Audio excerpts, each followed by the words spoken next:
Okay, welcome back everybody. This is part 2 of Joy Boy Luffy versus Baryon Naruto. In the latest chapters of One Piece, Luffy awakened his devil fruit. Consequently, he gained the power to turn the surrounding area and other objects into rubber. Kaido theorizes that Luffy's fruit is not a paramecia, but rather the awakening of his fruit is a Zoan fruit. Then Kaido swallows Luffy, to which Luffy stretches his hands literally from Kaido's eyes. So the question remains, is this toon force? So let's look at the definition of what toon force abilities are. It's also named cartoon physics, similar to reality warping, only that it's based usually on what's comedic. It is the ability to replace or apply absurd laws to the universe. The user gains the ability to rewrite the laws of physics in their universe to their convenience and is allowed to overwrite them with far more ridiculous ones in service of hilarity. Now, this literally word for word explains what Luffy's doing. He's turning things into rubber as it benefits him. He's also Joy Boy, like he literally makes everybody around him smile and laugh. So it is supposed to be somewhat comedic. Now, there's several possible uses of toon force. You can break the fourth wall, dimensional storage, so you can make things appear out of nowhere, reality warping, and body control. In the case of Luffy, I would say that it fits under two categories, reality warping and body control. Obviously, because he can bend, stretch, and manipulate his body in a very unnatural way. Not only that, his power can give other people the ability to do the same or properties of rubber also. So if we look into reality warping, because remember the definition of toon force was it's similar to reality warping. So now we look at the different kinds of reality warping, right? Reality warping is things that are able to alter the elements, change probability, and there's many other different things you can do. You can also give themselves or other people new powers. So these are two, altering the elements and giving new powers, two things that Luffy can do regarding reality warping. So it makes sense that Luffy can use both toon force or reality warping. Now, there is a time limit. As we see in the manga, he literally just switched off and got extremely exhausted. He became like an old man. And he also says himself that it uses heaps of energy. Now, Naruto was also very drained before he attempted using baryon mode. So he was already tired, and half of the Asutsuki that he's ever fought, he literally never fought them on a full tank. They kept absorbing him. That's the thing with Asutsuki, is that they would absorb all of his jutsu and all of his abilities. So he basically had to rely on taijutsu or chakraless abilities. Now we can measure how much energy or stamina each character has based on the amount of damage they have inflicted or the energy they can use to create or destroy things. Now, Naruto doesn't actually have any good DC feat or destruction capacity feats. What that means is he personally hasn't destroyed or created much at all. It's kind of like the same argument Goku fans, or should I say Saitama fans, use against Goku fans, that Goku himself has never destroyed a planet. Which, there's actually some scenes where when he was punching with Beerus, there were planets being destroyed. But the point being is, they claim that because Goku himself has not walked up to a planet, punched it, destroyed it, therefore he's not planetary. That's not really how it works. You don't scale based on what you've personally destroyed. In some verses, characters will never destroy anything. So this is why power scalers say Naruto is planetary when he's never blown up a planet. He's harmed and thrown hands with Kaguya, Toneri, Momoshiki, Kinshiki, and Ishiki, all of which have been shown to create or destroy planets.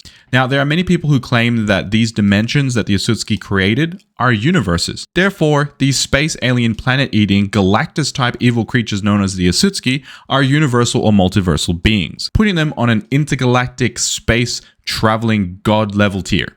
If we took these statements literally, not as exaggerations, then Naruto characters are multiversal gods, and One Piece characters at the most, this is highballing out of both of these. This would mean that One Piece at the most could possibly be star level, simply based off the statement that Luffy is the sun god. Now, these arguments are both pretty dumb. Both One Piece fans and Naruto fans, in a way, are one and the same. For example, he claims that Naruto can beat Goku. Something I want to show you. Something magical and full of wonder.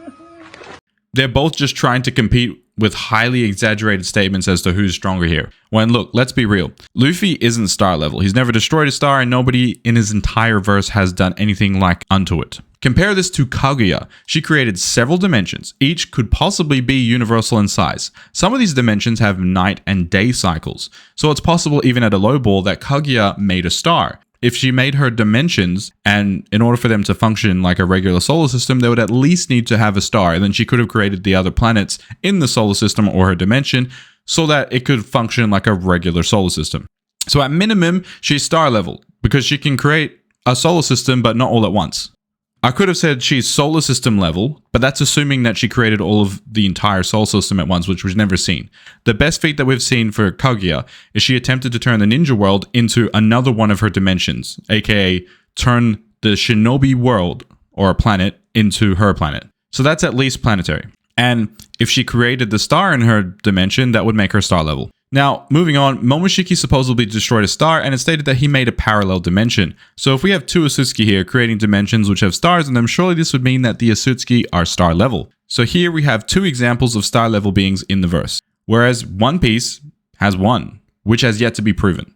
The other close to star level feat is the Sengoku statement that Whitebeard could destroy the Earth, but there's no proof of this. At Marineford, his best feat was barely island level. The feat that most scalers use to calculate how much damage all One Piece characters have is from Aokiji and Akainu. This was calculated to be country level, and most of the top tier characters in One Piece scale to around Akainu level. Akainu was relative or able to harm old Whitebeard, and Whitebeard was acknowledged by Kaido that he was one of the few people that could fight with him. Whitebeard also matched Gold D. Roger. Now, Whitebeard was in his old age, so he's stronger than Akainu in his prime, who was country level, putting Whitebeard at country level plus. So in conclusion, Luffy would run out of stamina or energy way before Naruto would run out of chakra. In fact, base Naruto would not be able to be harmed by Luffy. Luffy has never produced a planetary to multiversal level of attack damage output, which is the damage required to hurt someone like Momoshiki or Ishiki. So even if he argued, oh, but Kaido has Haki, so his defense of Haki plus Luffy's attack would mean that attacking a country level Kaido is actually a higher feat because Kaido has armament Haki. The best feat that he can output or damage, the amount of energy that he can exert, has never surpassed a country level feat.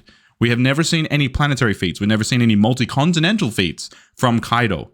So if Luffy's best feat is scaling off Kaido, who's country level, and that's being generous, then Luffy's country level punches, with all the durability and negation that he's used to try and defeat Kaido, will not be able to harm a planetary threat like Naruto.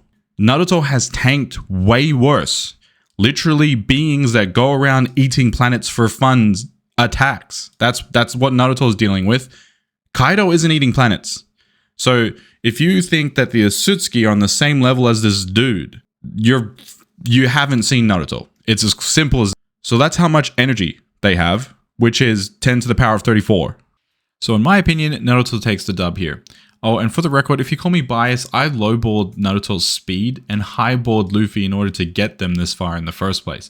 If I had started the series with AP and abilities, Luffy would have lost in the first 30 seconds of my video. I could have just said, Luffy can't produce a planetary or higher amount of energy.